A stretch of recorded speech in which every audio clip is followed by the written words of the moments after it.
Confined within the walls of a South African jail, the young lawyer from India found no reason to complain. Some say that jail is a palace. Others look upon it as a beautiful garden. Some others hold that through the jail gates we shall pass from our present bondage to freedom. The year was 1907. The young lawyer from India was Mohandas Gandhi.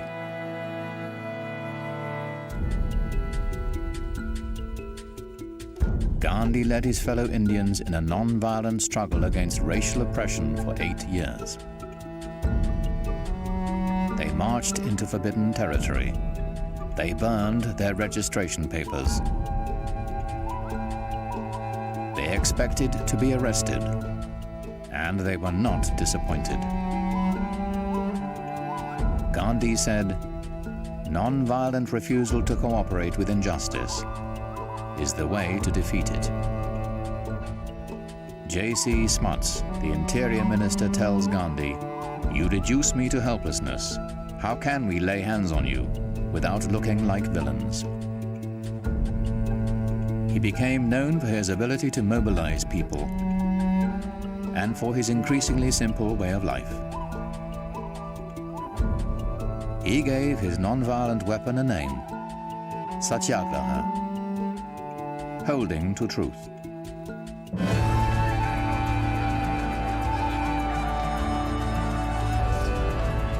In every decade and on every continent, underdogs have taken up Gandhi's strategies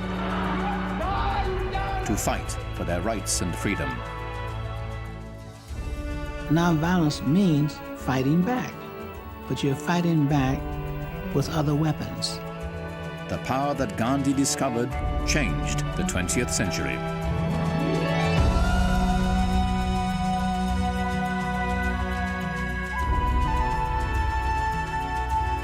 Major funding for this series was provided by Susan and Perry Lerner. Additional funding was provided by the Albert Einstein Institution, advancing the study of strategic nonviolent action in conflicts throughout the world. Elizabeth and John H. Van Merkenstein III, Abby and Alan Levy, and the Arthur Vining Davis Foundations.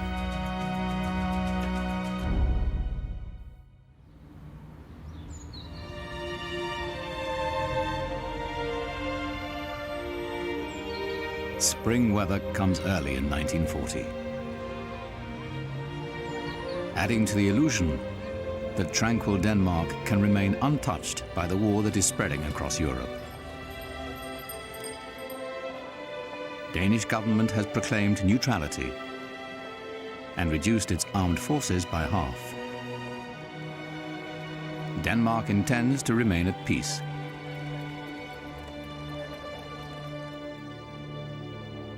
On the morning of April 9th, everything changes. Attacking by air, land, and sea, the German war machine meets token opposition in the south, but then Denmark orders its troops to lay down their arms.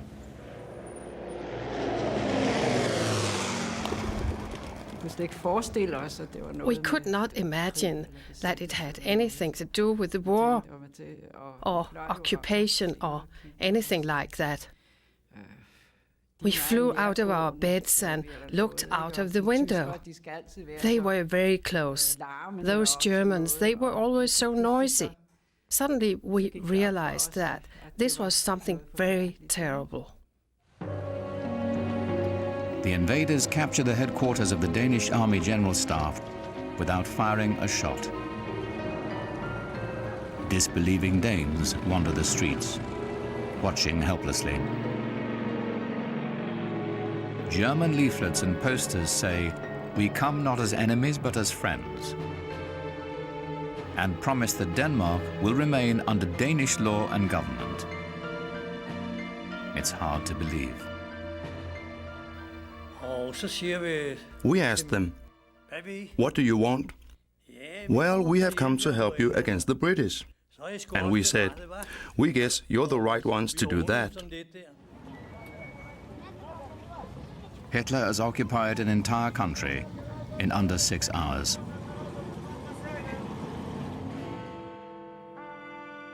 Late that afternoon, Danish Prime Minister Thorvald Snorning asks the Danish Parliament to officially accept the terms of the German occupation. My father felt that his policy was least harmful for the people.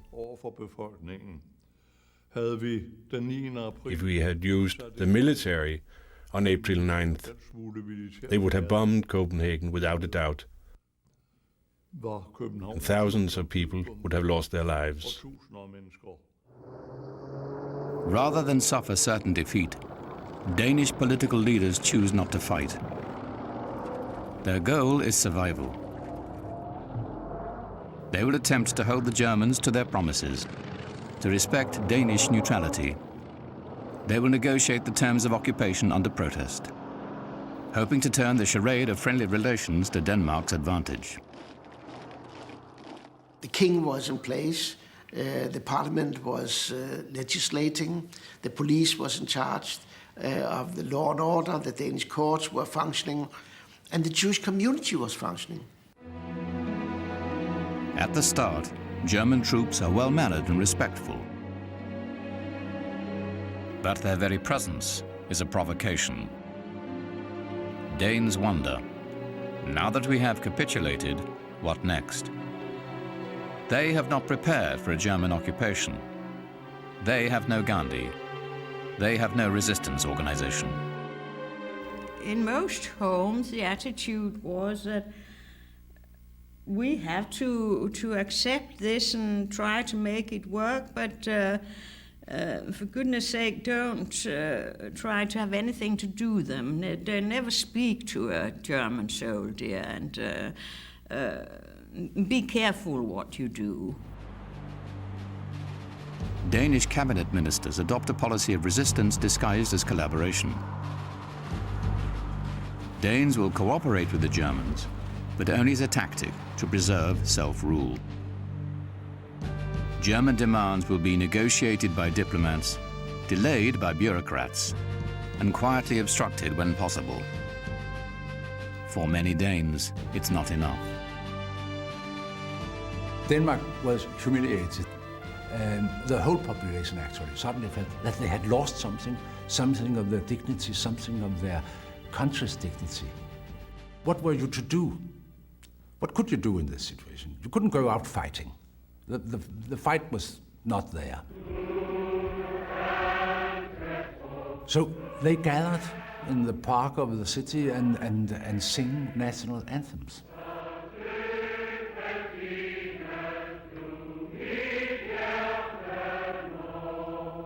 Every week, the songfests grow, signaling the birth of Danish solidarity against a common enemy. And Danes take new pride in their king, who rides alone every morning as always. People were very proud that we had a king. It was like a way of demonstrating against the Germans. And we weren't interested in any form of dictatorship. Germans ignore exhibitions of national pride, as long as they do not interfere with German objectives. To use Denmark's farms to feed the German army, to use Danish factories and shipyards to supply war material. Relations with Germany are handled by Danish Foreign Minister Erik Scavenius, a man many believe is pro-German. When people argued with him and said, well, in the long run, we are losing our respect all over the country, he said, well, yes, that's correct, but we might keep our respect and be dead, all of us. He said, how many corpses do you want in order to save your honor?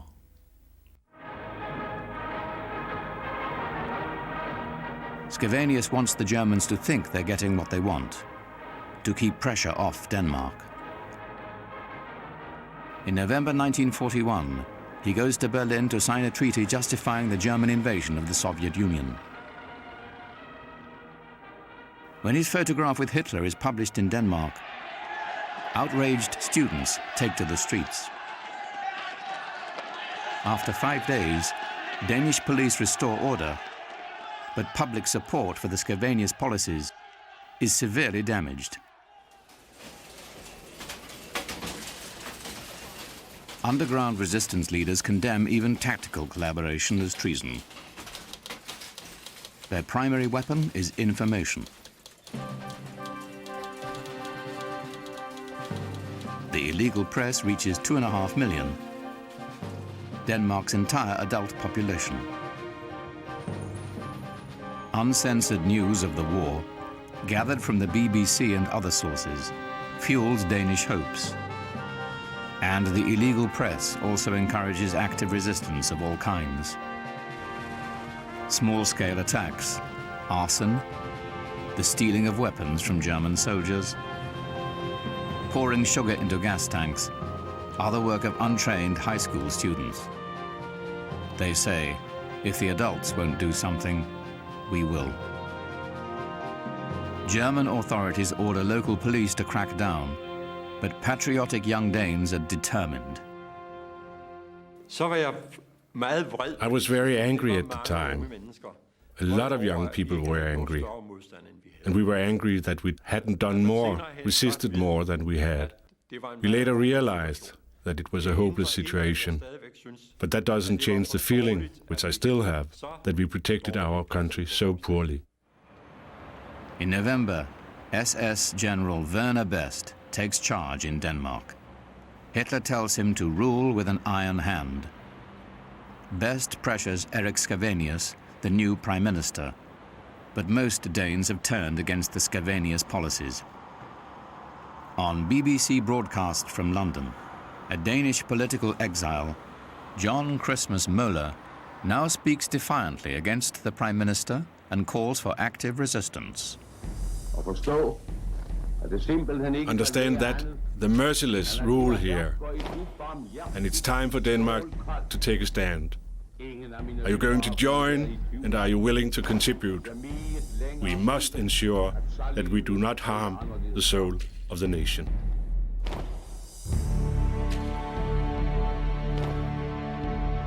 Spring 1943.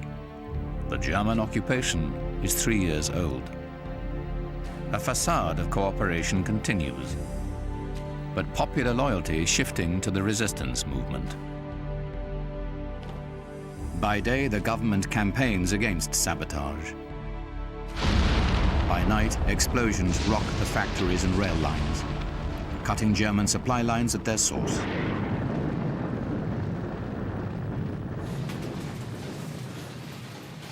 By summer of 1943, reports of German defeats in Russia, North Africa, and Southern Europe encouraged the Danes to more vigorous resistance.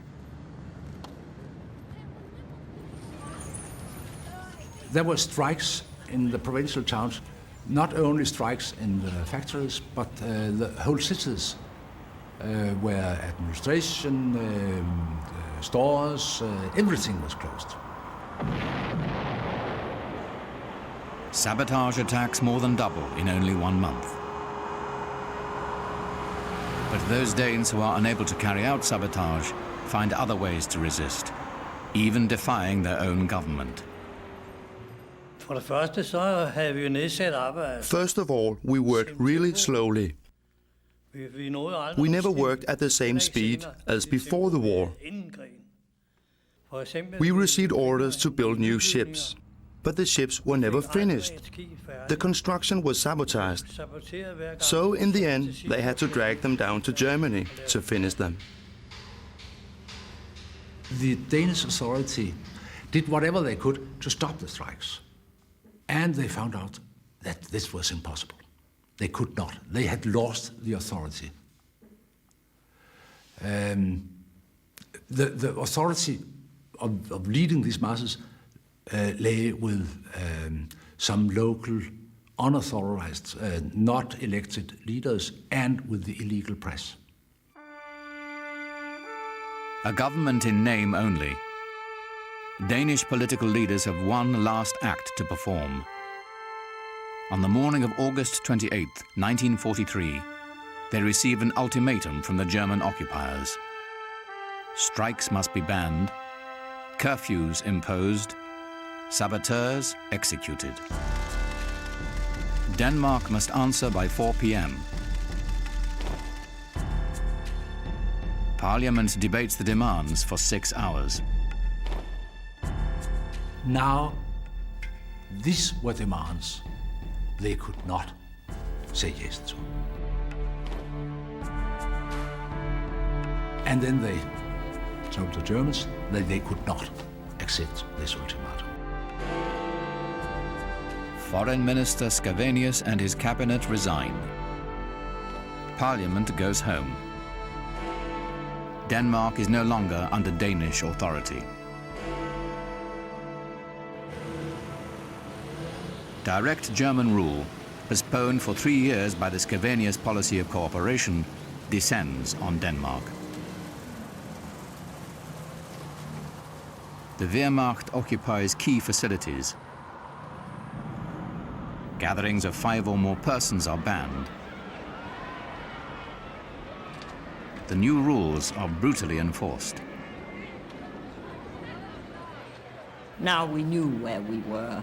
Two opposite parties, and cooperation had become impossible, so we would have to go our different ways, trying to make things work, of course, but there was no doubt now that they were the enemy and we were the occupied country. With the fig leaf of friendly relations removed, Germany has suffered a defeat and now faces a hostile and rebellious population. Danish resistance groups quickly fill the vacuum, communicating through the well-organized illegal press. Just weeks later, they face their first crisis, when Adolf Hitler orders his commanders to impose Germany's racial laws in Denmark.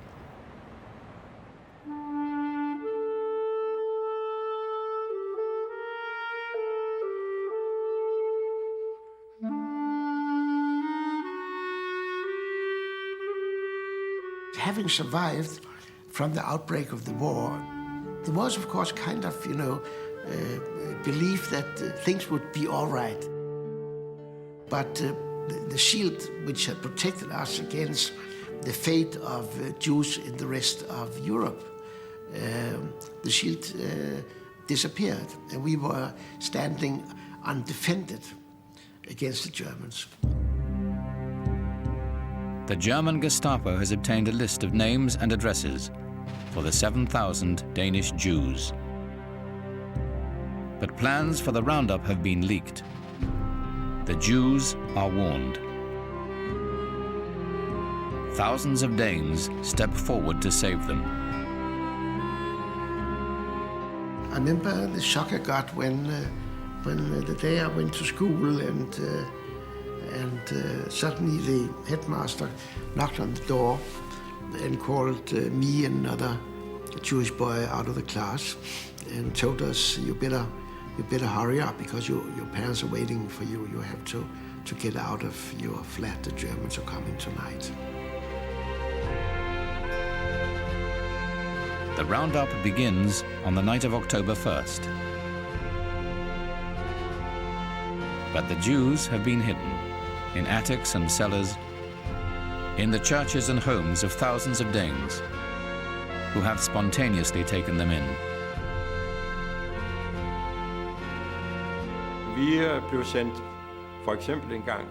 We were sent, for example, one time to Fyn, to Odense, to pick up some Jews who were arriving by train from Jutland. And we were to help them pass as casually as possible through the German checkpoints at Storebælt. The ferries there were closely guarded by the Germans, so it was necessary for us to pretend that we had a relationship with these people.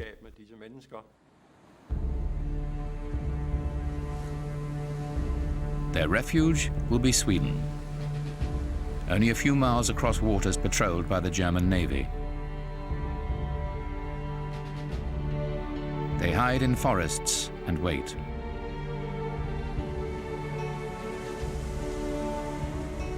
Herbert Pundig and his family are picked up by one of the many fishermen who risk the voyage and save all but a few hundred of Denmark's Jews. I looked back towards the coast and I saw something which I'll never forget in my whole life. I'm not a religious person myself, but still I'm still moved when I think about it.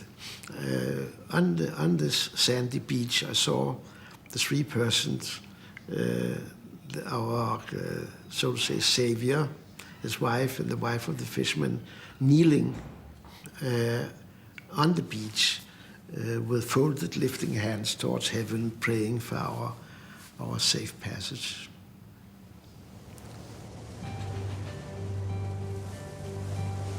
The rescue of the Jews has united and inspired Danes, just as they are coming to view the resistance movement as their de facto government. The Freedom Council publishes a first clandestine leaflet in November 1943. A program of resistance aimed at denying Germany the benefits of occupation.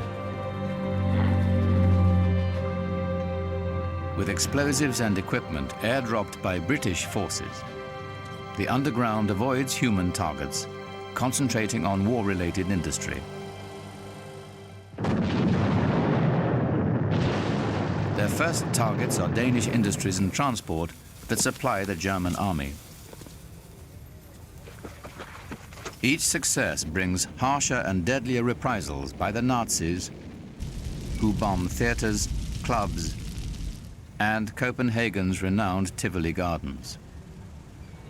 In a desperate move to stop the explosions, the German governor puts the population of Copenhagen under curfew in June 1944. It was triggered off by a large sabotage at one of the weapon factories. And really not the sabotage, but the open joy by the Copenhageners would see the smoke going up from the factory, which annoyed the German commandant, so that he declared a curfew, which was to start every afternoon at 6 o'clock. Workers at the Burmeister and Wayne shipyard retaliate with an ingenious but risky scheme. We had hoped to get rid of the curfew. We wanted to have our freedom. We didn't want to be locked up at night. At 12 noon, we went to the gate and started kicking it. We said we wanted to go home because we needed to water our gardens. 1,200 shipyard workers go home early. They insist it's not a strike. They must tend their gardens in the afternoon because the curfew stops them from gardening in the evening. The go-home early movement spreads fast. Thousands of workers in other factories walk off their jobs, but few go to their gardens. Congregating in the streets, they demonstrate, build bonfires, and taunt German patrols. 6 Danes are killed on the first day.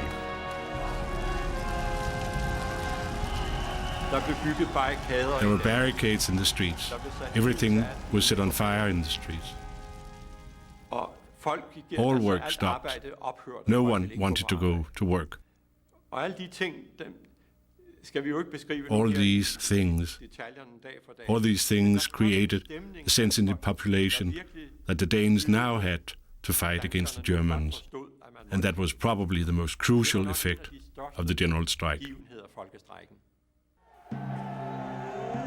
Nazi governor Werner Best tightens the vice daily. Troops are ordered to shoot at groups of 5 or more. Then he cuts off electricity, gas and water. Danes respond by cooking on fires and dipping water from a nearby lake.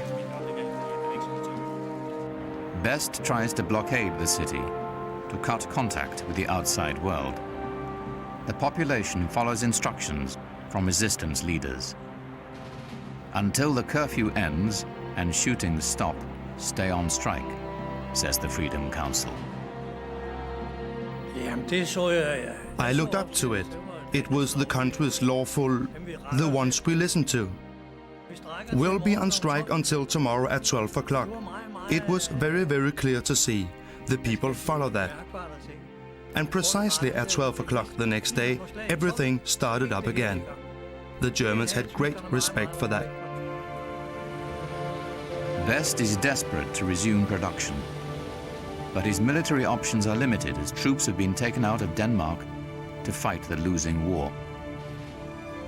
Most of all, he knows that Danish workers are worth more alive than dead. On the 9th day, Best concedes. He will end the curfew and withdraw his troops if the strikers go back to work. The Freedom Council issues a victory bulletin which ends the walkout. It declares strikes are their most effective weapon. Unwittingly, the Danes have adopted Gandhi's favorite tactic by simply withdrawing their obedience.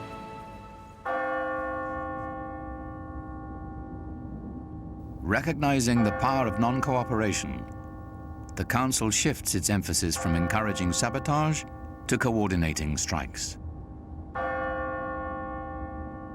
In the next month, they call for a series of symbolic 2-minute stoppages.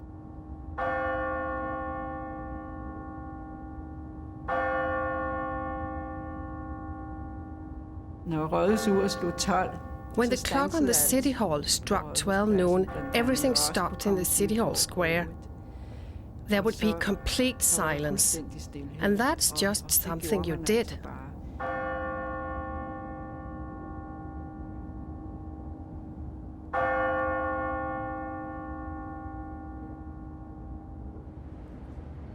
Denmark suffers through one last brutal winter, with shortages in fuel, water and food.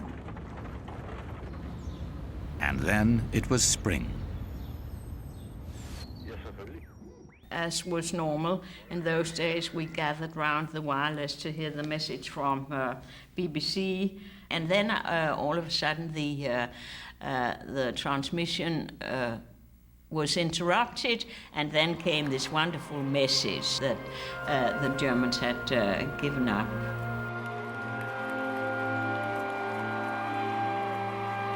A Danish historian concluded, Denmark had not won the war, but neither had it been defeated or destroyed. Most Danes had not been brutalized, by the Germans or by each other. Non-violent resistance saved the country and contributed more to the Allied victory than Danish arms ever could have. It was a physical feeling, a combination of euphoria and the chill. It felt so strange. The tears welled up, and I remember very clearly that I spontaneously said, "So we survived." Those were probably the first words out of my mouth. So we survived.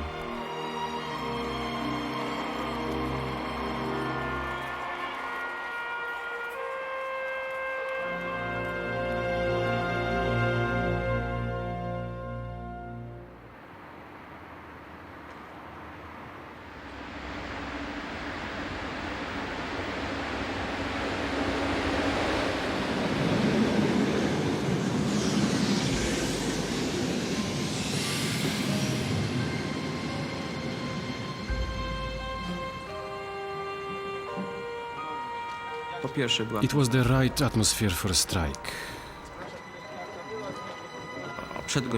Before 6 a.m. we started distributing the leaflets. At any moment, I could have been stopped and arrested. So, obviously, I was afraid. Workers at the Lenin shipyard in Gdansk are angry enough to strike. Angry at recent price increases and the firing of a popular co-worker. But only a few realize their strike will pit them against the full force of the communist government in Poland.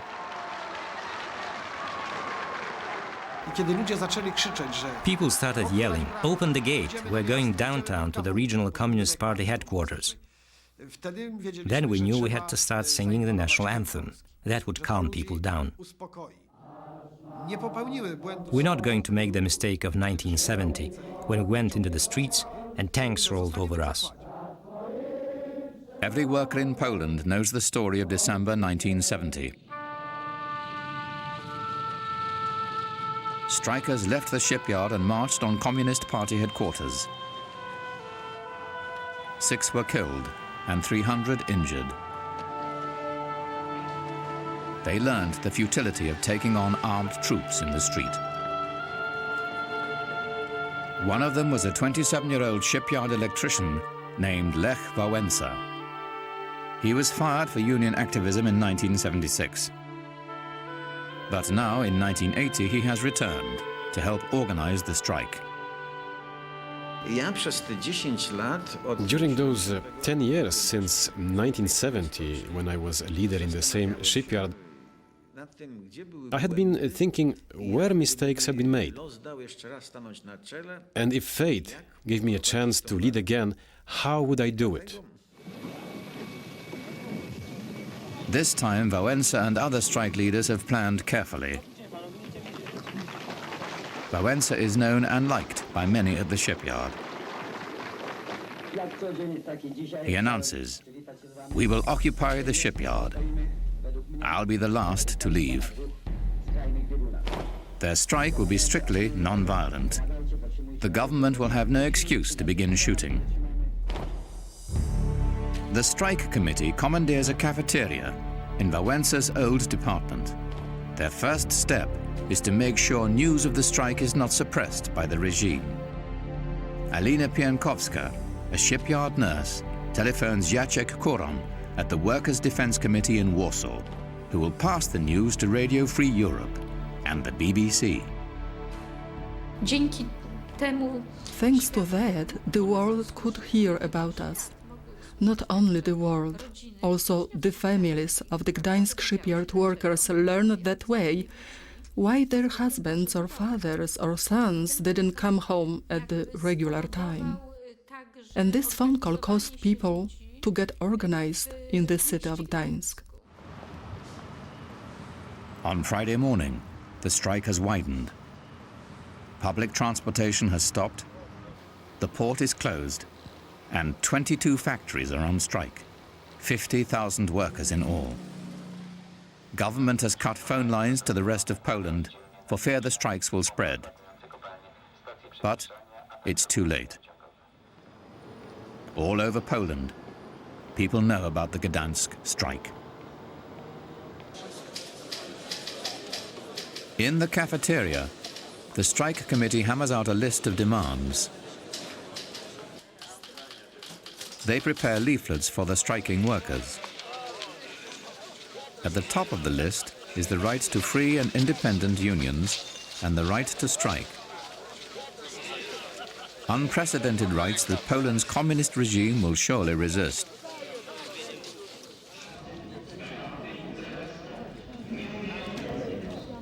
On Saturday, the shipyard director has received orders from his Communist Party superiors and is ready to begin negotiating. We got instructions to do anything to end the strike, do anything to limit it to just the Gdańsk shipyard. The shipyard offers generous wage increases and better working conditions, everything but independent unions. But when the vote is taken, management has packed the committee with party officials. The terms are accepted, and workers begin going home. As thousands head for the gate, Anna Valentinovic, recently fired but now reinstated by the strike agreement, reminds them that their settlement has abandoned other workers who have joined the strike. What about those who supported us? There were 40 factories. What about these people? I felt ashamed and hopeless. What should we do? Alina Piankowska, the nurse, runs to the main gate and tries to stop the workers. A small crowd gathers to listen as she pleads with them to stay. If we really want free trade unions, if we really want any influence on management, we should act in solidarity with the others, that is, to continue the strike. Thousands have gone home, but a few hundred are persuaded by Alina's argument. They will stay the night to keep the strike alive. During that night, they take a fateful decision to form an inter-factory strike committee to represent all workers in all of Poland. This committee will magnify their force 1,000 times and create a base of popular power never before seen in communist Poland.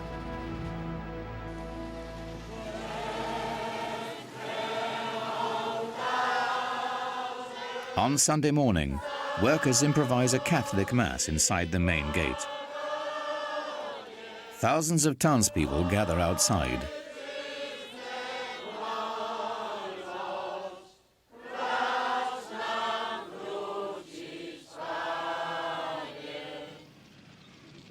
The gate is decorated with flowers, messages of support, and a photograph of the Pope, who is Polish. It's an unexpected show of support for the strikers. I had never expected that, such a reaction from the citizens of Gdańsk. It gave me lots of courage and energy to act, because I realized that we were probably going to be able to achieve something.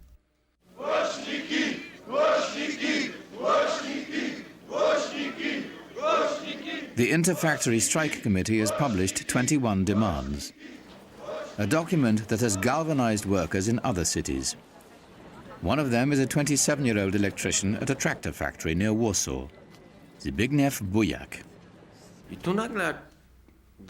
Suddenly we learned about the strike in Gdansk. We read the 21 demands. And as we say in Poland, we felt, literally speaking, like we caught God by the arm. We suddenly felt that we had in our hands a tool, which, if we don't make a mistake,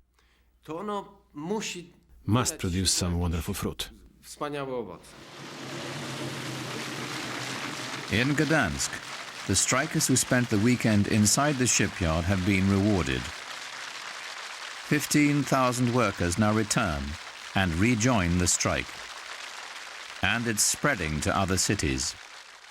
And when people were coming back, when I saw these people outside, this was a feeling you have maybe once in a lifetime. I felt this victory of ours. I was only afraid that it's not wasted. Will we have enough wisdom to keep it up? The Inter-Factory Strike Committee waits for a response to the 21 demands. While they wait, more factories join the strike. They steadily gain leverage over a system that has never permitted the existence of a power separate from the Communist Party. Everywhere, workers follow the example set in Gdansk, reducing risk by staying inside their workplaces.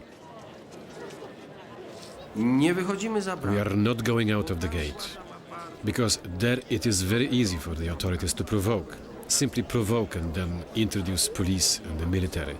So we wanted to avoid that.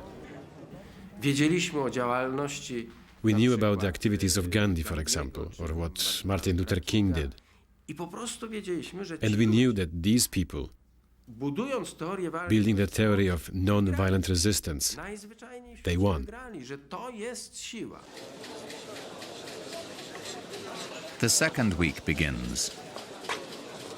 Strikers are publishing a daily bulletin called Solidarity. and making preparations for a long struggle.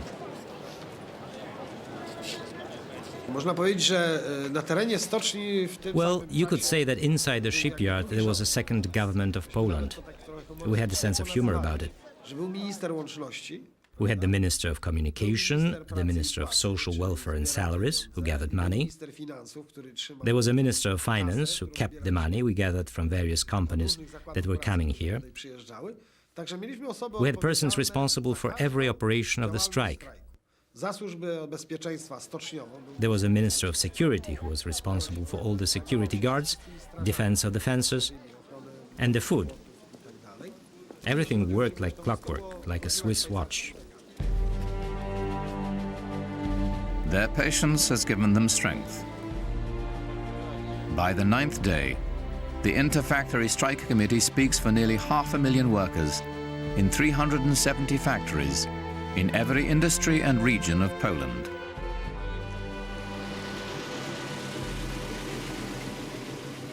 Government negotiators arrive at the shipyard. The long stalemate appears to be over. Jerzy Kołodziejski, provincial governor of Gdansk, was on the negotiating team. Some people were clapping, happy that here is the authorities, the province governor, entering the shipyard, starting the negotiations. Others were swearing, booing, calling me names. I had no doubt I was going to be the sacrificial lamb. Workers demand that all discussions be broadcast over shipyard loudspeakers. Polish news media must be allowed to cover the strike and talks. The government has come to the bargaining table after 10 days of stalling. It all backfired. It turned out that these 10 days were used by the strikers to strengthen organizationally, to strengthen the Inter-Factory Strike Committee, and to convince people that without negotiations with the committee, an end to the conflict is impossible. Mieczysław Jagielski, Poland's first deputy prime minister, faces Lech Wałęsa, a 37-year-old electrician. Jagielski is accustomed to microphones and cameras. Wałęsa describes himself as a simple worker, following his heart.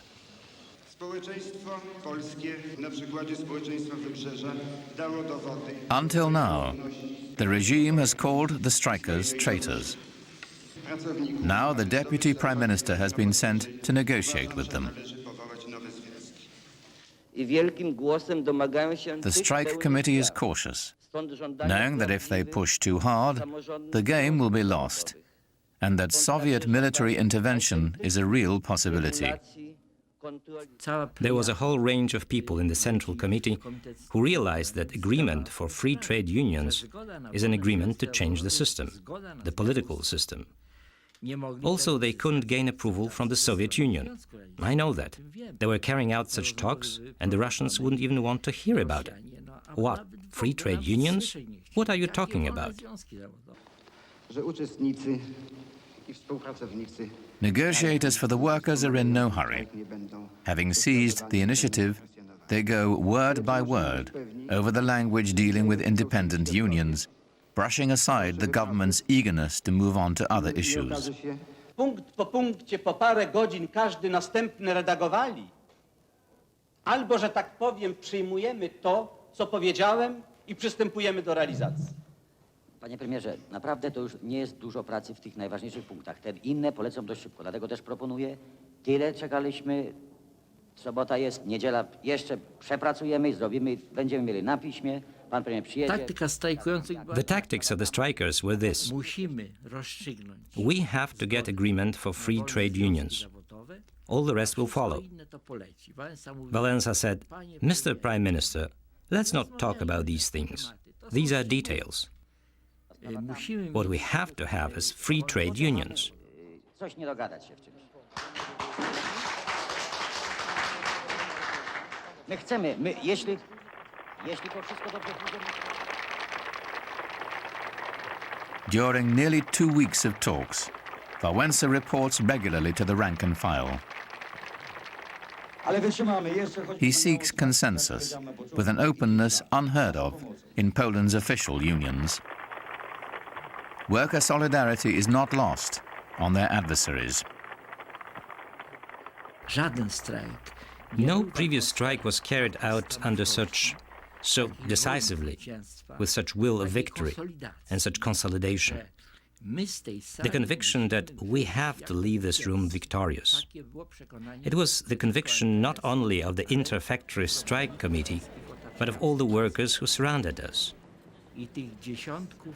and the dozens of thousands of people who surrounded the shipyard. All this had its effect. It softened us. Frankly speaking, it did. Idle factories create pressures that benefit the strikers. In Gdansk, valuable machinery and unfinished ships are being held hostage.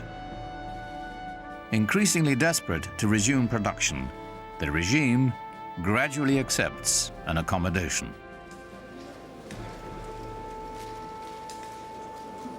On Sunday, August 31st, an agreement is ready to sign. They have won pay raises, a 5-day work week, relaxed press censorship, free trade unions, and the right to strike.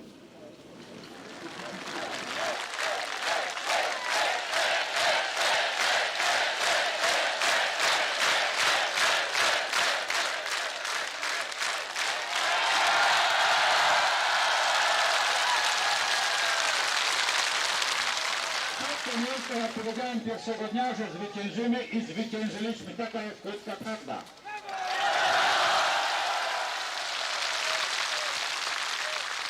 Ale podstawową rzecz, to znaczy prawo do wolności przez nasze związki, które będziemy mieli i takie będziemy mieli, jakie zrobimy, mamy. Mamy siedzibę we Wrzeszczu na Marchewskiego 13, to tylko chwilowo ona jest za mała.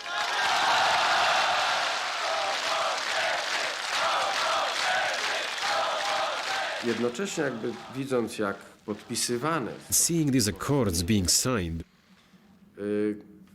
we immediately realized that this is the first stage, and it is only now that the real race against time, against the clock begins for us. And the real tactical, intellectual struggle with the other party, with those in power, is beginning. Because it was obvious to us that they were signing the accords, but they will immediately want to break them.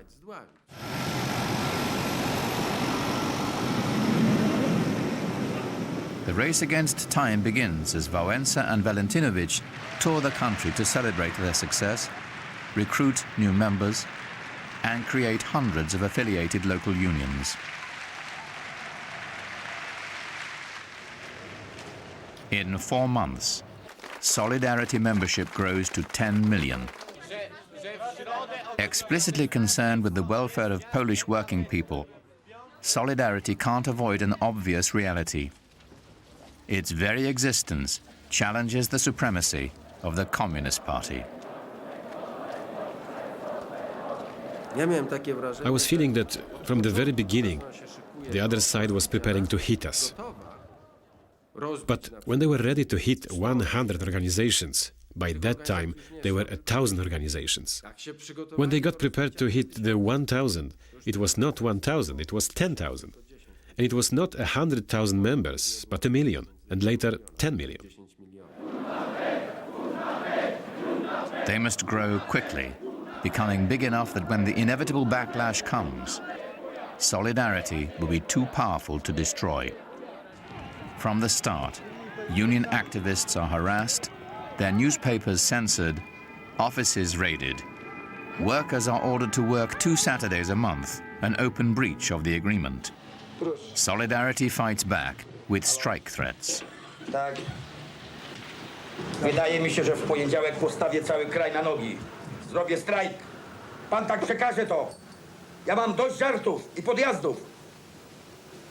Panie wojewu, pan dobrze wie. Więc pan przekaże rządowi, że w poniedziałek prawdopodobnie dam rozkaz do strajku generalnego. Dziękuję. trochę demokracji, trochę wolności osobistej przez każdych ludzi. O, nie dam rady. Tak bardzo trudno. Niekulturalnie tego, ale nie mogę. A year after it was founded, the union re-elects Wałęsa as president. But Solidarity's open democratic structure makes it vulnerable to its own extremists and to infiltrators. There were some agents, you can hear them on the tapes even now, who were pouring oil on the flames, saying, to make a demonstration in Warsaw, gather 100,000, 200,000 people, and then hand-to-hand fighting. Obviously, there was no other course for the authorities. Either give up power and start democratic elections, or tanks and put us in prison. On the night of December the 11th, 1981, communist authorities raid a conference of Solidarity's national leaders. The entire presidium is arrested in its hotel. In the next 2 days, Solidarity activists are rounded up by the thousands. Martial law is declared on December 13th. At the moment when they hit us, I said this: right at this moment, you have lost. We are winning. And you have driven the last nails into your communist coffin. Martial law is an admission that the regime has lost the people's consent. Relying solely on the power to prohibit, the regime has lost all ability to persuade.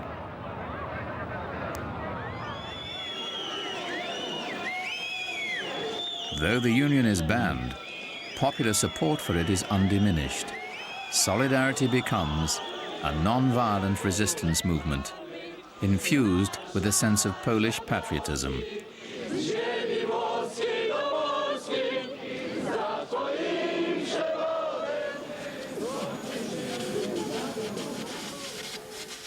Stripped of a central leadership, Solidarity lives on in thousands of small organizations, too many to crush. An underground press unifies them as they both resist and ignore state power. I knew this was my method to fight. I am not afraid of you. You can lock me up, you can kill me, but you cannot defeat me. So the struggle will continue. It will last some time. It will cost. But we shall win. For 7 years, repression creates the appearance of stability. But below the surface, the foundation is rotting. In summer 1988, it collapses as price increases, food lines, and rationing paralyze the country. A new wave of strikes is beyond the government's ability to control. The regime offers to re-legalize Solidarity if Lech Wałęsa will negotiate an end to the strikes. Within 3 days, the country is back at work. Solidarity has proven itself a capable and responsible force. In February 1989, Solidarity, the government, the party and the church begin roundtable talks on Poland's future. After 2 months of negotiations, they agree on free unions, a free press and parliamentary elections. In a 2-month campaign, Solidarity candidates are popular, but no one expects them to dislodge the Communist Party.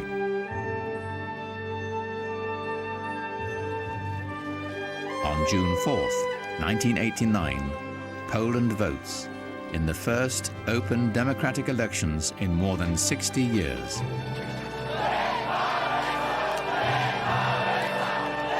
That night, in the square outside Lech Wałęsa's apartment, the victory is celebrated.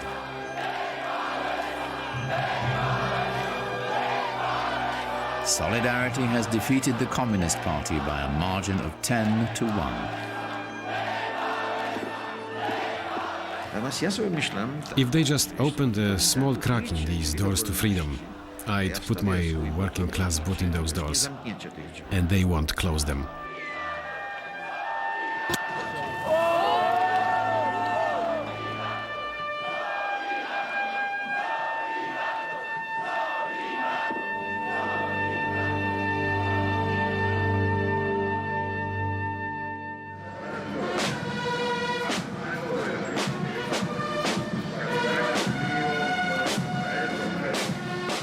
Spring 1983. For nearly 10 years, General Augusto Pinochet has ruled Chile unchallenged. We needed someone to dare to say to the dictator that he was a dictator, and to say that the dictatorship was a dictatorship, and confront it on its own turf. Not on the turf of arms, just to dare to tell them that what we had in Chile was wrong and that it had to be changed.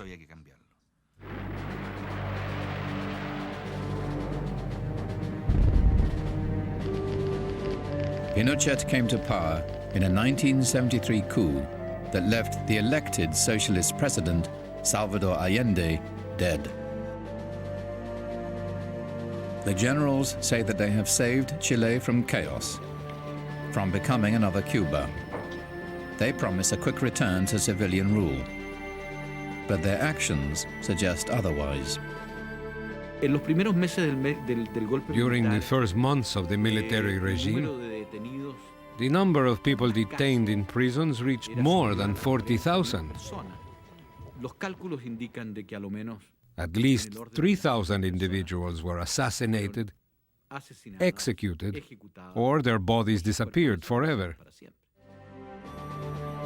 In the next decade, political parties and unions are banned. Most newspapers are closed. Ruthlessly eliminating any challenge to his authority, Pinochet's rule casts fear into every corner of Chilean life.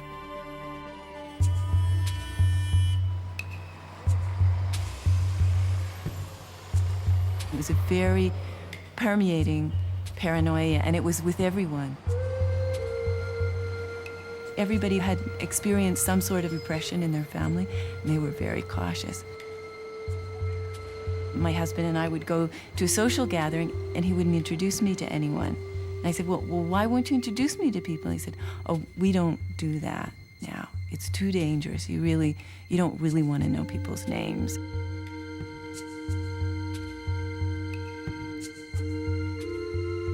Fear, terror.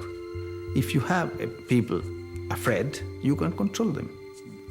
And Pinochet, if something he will leave in history, he's the man of terror.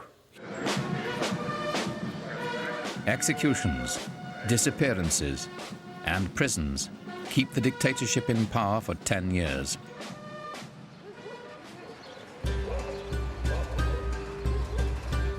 By 1983, a severe economic crisis has pushed unemployment to 30%. As Chileans feel they have nothing left to lose, open opposition to the regime becomes thinkable for the first time. The first signs of opposition appear at the heart of Chile's economy, in the copper mines of the Andes Mountains.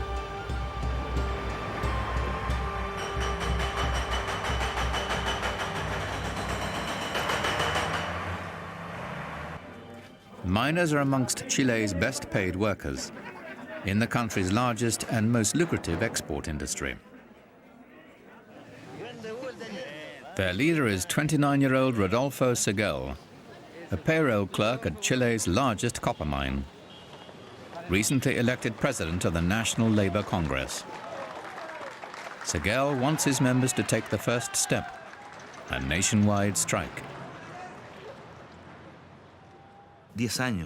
10 years had gone by and nobody had gone out into the street.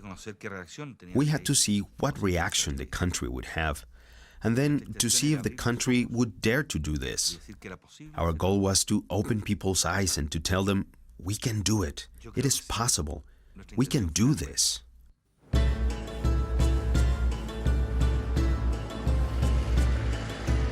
week before the strike is to begin, Pinochet's troops surround the copper mines. Seguel knows that there will be bloodshed if the strike goes forward. They change their plans. Instead of a strike, they proclaim a national day of protest. With only a few days to prepare, they must mobilize not just union members, but the whole population. In 4 days, we had to do everything. That meant to write the 10 points. The instructions for the citizens as to how to protest, to walk slowly on the sidewalks, and go slowly through the streets in your car. Don't send your kids to school. Don't buy anything.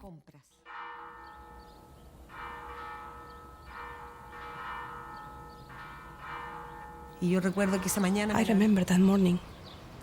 At the beginning, you didn't know if someone was walking slowly, driving his car slowly, or walking slowly on the sidewalk, because he was just taking a walk or because they were protesting. Until finally at noon, it was so obvious. It was so obvious that everything was slower. It was so evident that the city started to close down.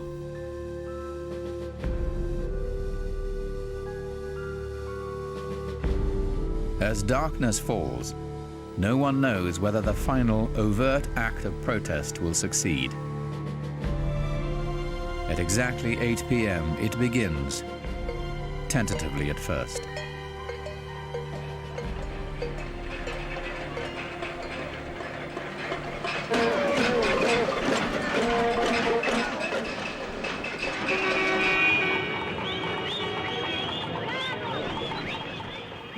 I don't know who was more surprised by this, but there were two groups who were very surprised. One was the government, the dictatorship, and the second group who was surprised were the political leaders of the opposition. They couldn't believe what had happened.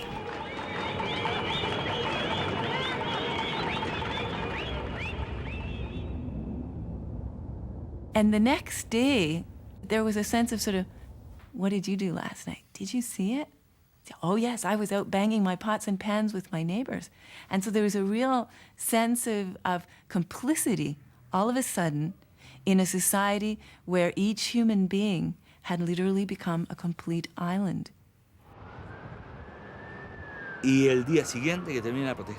And the next day, when the protest finished, at the first meeting that we had, we decided to have a protest every month. And we did that during 9 or 10 months. Every month a protest. And that was chaos for the military regime, because we didn't protest with arms. That gave us more power.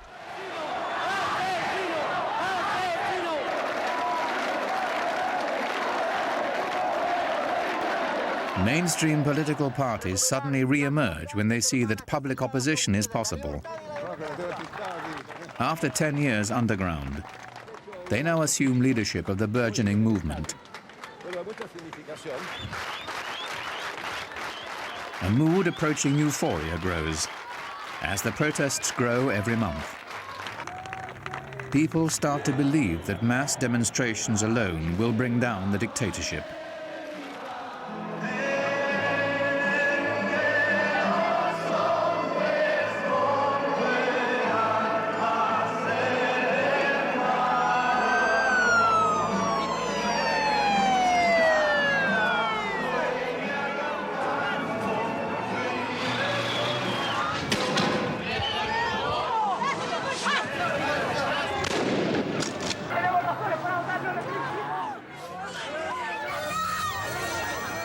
Mainstream opposition protests are strictly non-violent. Brutal police repression of the monthly demonstrations seems intended to intimidate, to stop the movement. But it has no effect. In early August, one day before the fourth protest is scheduled, Pinochet installs a new interior minister, Sergio Harpa. Harpa is instructed to begin a dialogue with the opposition. In a contradictory gesture on the same day, Pinochet deploys thousands of troops in the streets of the capital. An ominous prelude to the next day's demonstrations.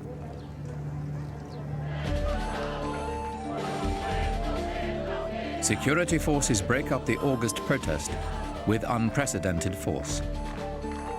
A police statement admits that 17 civilians have been killed. The actual number is much higher. It was very violent, and that's when I realized that we couldn't keep on going down this road. Because the violence was too strong. Pinochet had 16,000 soldiers on the streets of Santiago. More than 80 people were killed, and the population started to rebel. Shocked by the bloodshed, the new Cardinal of Chile's Catholic Church offers to host the dialogue that Pinochet has promised. At the first meeting, Gabriel Valdez told me that he had to give me a document. And I told him that I would not take this document because it is an agreement that you drew up this morning, demanding the resignation of the President of the Republic. That you don't recognize him as being legitimate. And if the President of the Republic is not the legitimate president, I have nothing to do here, because I represent him. So this is where it all ends, right here. Buenos días.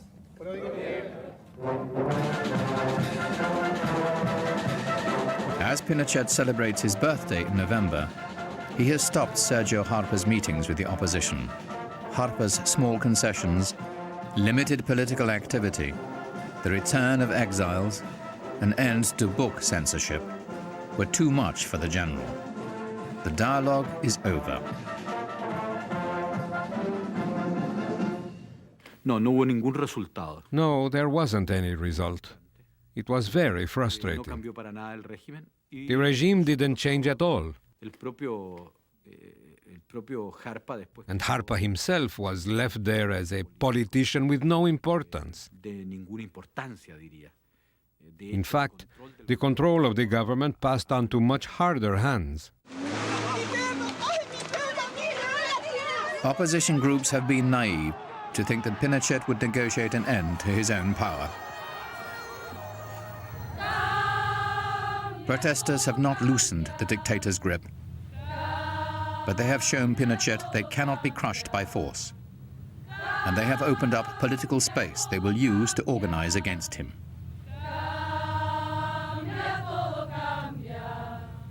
Viva Chile! In late November 1985, 500,000 attend the largest political rally in Chilean history. Gabriel Valdez speaks for 11 opposition parties and the Catholic Church. The National Accord, formed to lead a non-violent transition to democracy. Valdez warns, if we don't support the National Accord, we are heading towards civil war. In Chile's poor neighborhoods, the poblaciones, a low-intensity war has already begun.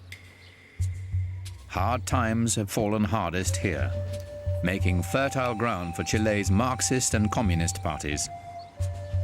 Not many have personally taken up arms, but the ideology of violent revolution is accepted. The regime sees the poblaciones as enemy territory.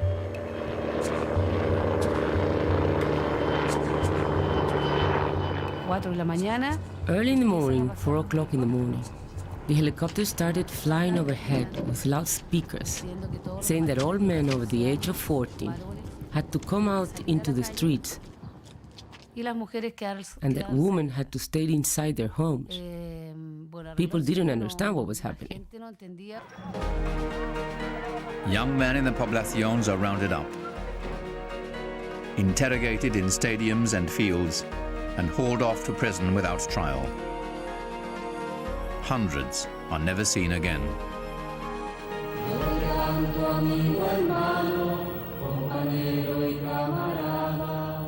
Pinochet's human rights abuses have drawn the normally conservative Catholic Church into the conflict.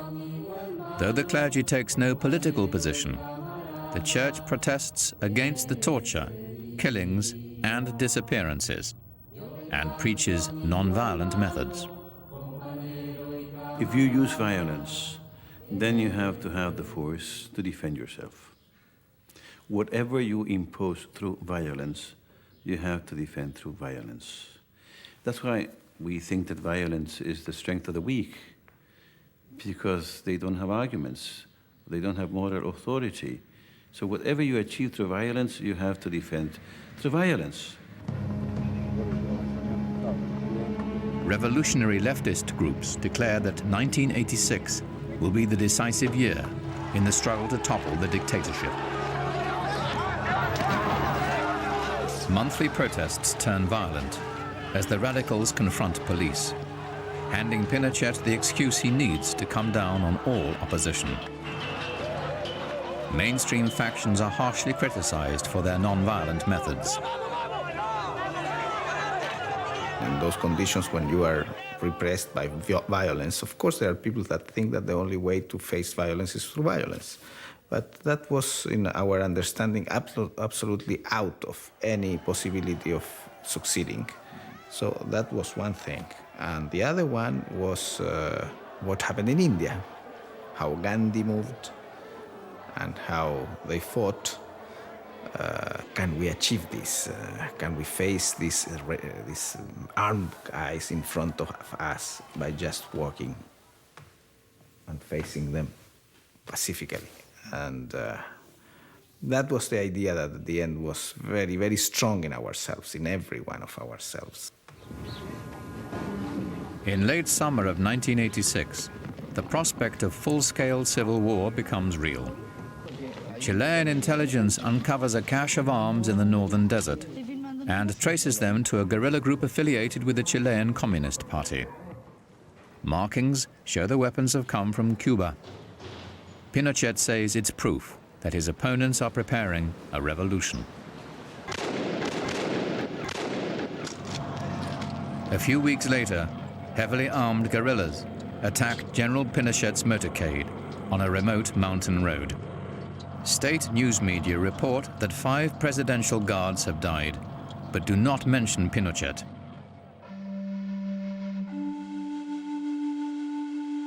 Four hours later, the dictator appears on television to describe the attack. He appears unfazed by his narrow escape and returns to the presidential palace with his customary swagger. The episode reinforces his image of invincibility. It really polarized, I think, between, are we going to go for a really serious attempt at armed struggle, the way we've seen in Central America, with a huge toll on human lives and suffering that was part of that? Or are we going to try to find some other way, which was very nebulous, and so this search began to find some way that could provide some kind of an exit from this impasse. Pinochet's own constitution calls for a plebiscite in 1988, giving Chileans the right to vote yes or no to another 8 years of military government. Isolated and overconfident, Pinochet always assumed he would win. But after 5 years of organizing, the non-violent opposition sees an opportunity. For the first time, we knew that if Pinochet was going to remain in power, there's going to be a plebiscite, and you have to say yes or no. Therefore, we say, look, if we prepare ourselves, we can defeat Pinochet saying no. And we said, how are we going to trust the dictator that has been doing all these things, and he will count the votes, that he count the votes as the votes are? But we realized that we had no other way, and we said, let's move ahead in that direction, and let's create all the conditions to avoid any fraud.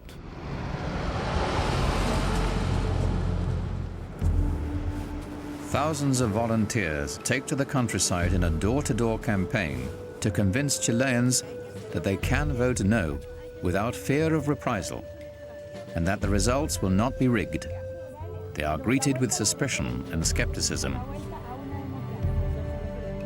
To create the appearance of a fair vote, Pinochet and the generals write new election laws.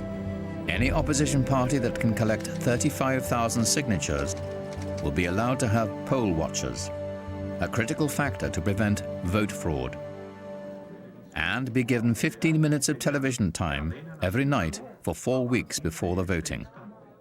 We discovered this, that we can go straight to the street. We defeated the legislation of Pinochet, and we were able to get the 35,000 signatures all over the country. And I said, look, if you register, I'm going to be on TV. And the day that I'm going to be on TV, I will tell to Mr. Pinochet that he has to go. Primero dijo, usted, General Pinochet.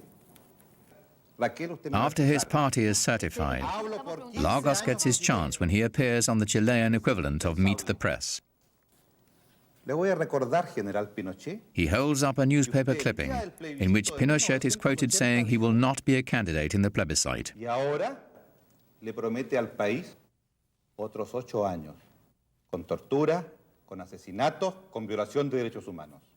Me parece inadmisible que un chileno tenga tanta ambición de poder de pretender estar 25 años en el poder. His daring performance makes Ricardo Lagos a celebrity overnight. And his performance foreshadows the significance of television in the coming No campaign.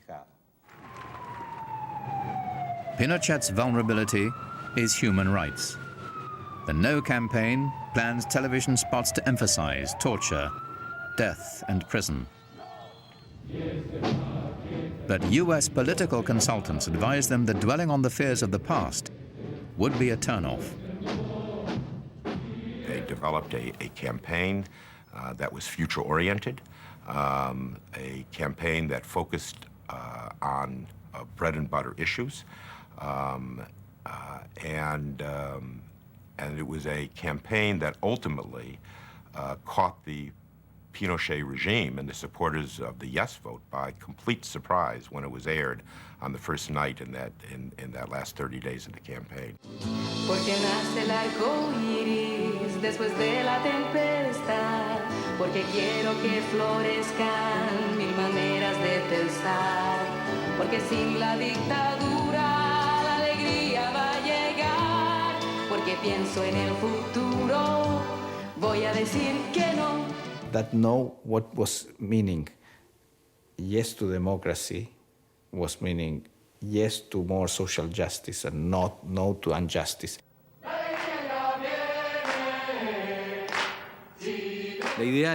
And la alegría ya viene, meaning joy is around the corner. It was an invitation to a country that belonged to everyone. The idea that we were going to defeat the dictatorship not with a gun, but a pencil. That this road was going to be traveled without hate, without rancor, without vengeance.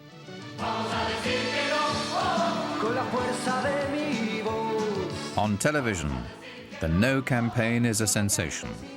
Images of a bright future without Pinochet.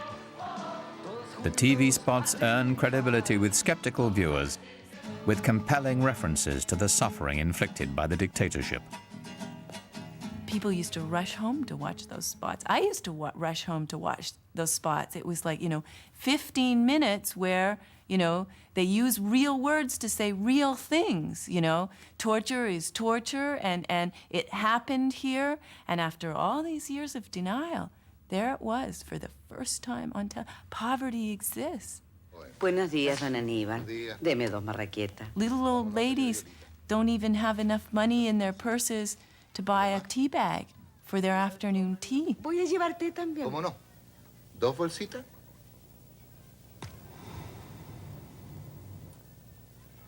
Una nomás. No más miseria. Empieza a escuchar.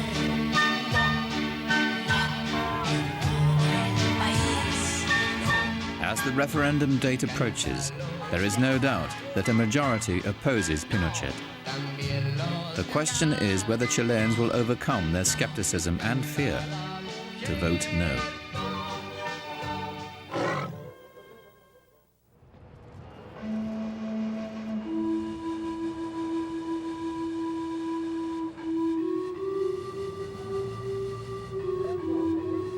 La información de este minuto para el diario de Cooperativa dice que a muy pocas horas de que se inicie el plebiscito en Chile,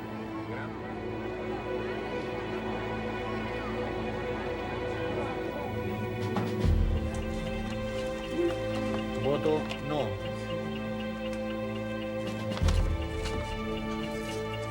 No. Voto sí. Sí. No. Opposition poll watchers now perform a parallel vote count based on sampling techniques. By fax and telephone, the numbers are fed to computers in Santiago. By early evening, they project the no has won decisively. A small independent radio station announces the results. Ensconced in the presidential palace, Pinochet says nothing. Suspicions of electoral fraud grow as hours pass with no announcement of the vote tally. At midnight, Pinochet's Navy, Air Force and police commanders enter the palace. General Fernando Matei, Air Force commander, tells reporters, it appears the no has won. A public statement that warns Pinochet to accept the defeat. Within seconds, his remarks are on the radio.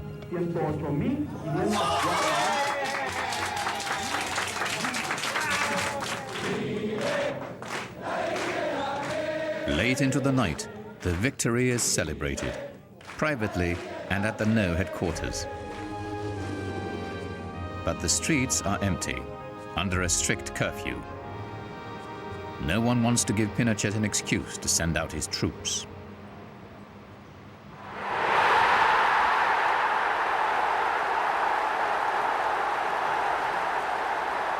The great strength was that it did really come from ordinary, extraordinary people.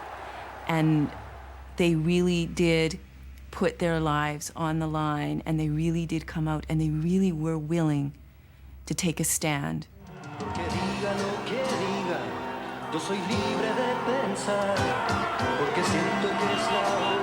I think that we, in the world, we really live on power. And what we would like to is to live on authority, personal authority, moral authority. When you act based on power, well, if I have a gun pointed at me, I'm going to say whatever you think and you want. After you take your gun off my head, I'm going to do what I want.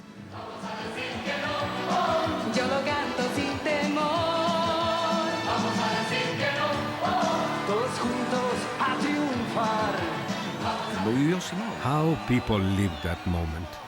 And they lived it without hatred, convinced that they had been the participants, the actors. Here there was no charismatic leader, no guerrilla, no vanguard that would say, I did this. The sense in Chile that night was that they had done it themselves. How many? 7 million.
Major funding for this series was provided by Susan and Perry Lerner. Additional funding was provided by the Albert Einstein Institution, advancing the study of strategic nonviolent action in conflicts throughout the world. Elizabeth and John H. Van Merkenstein III, Abby and Alan Levy, and the Arthur Vining Davis Foundations.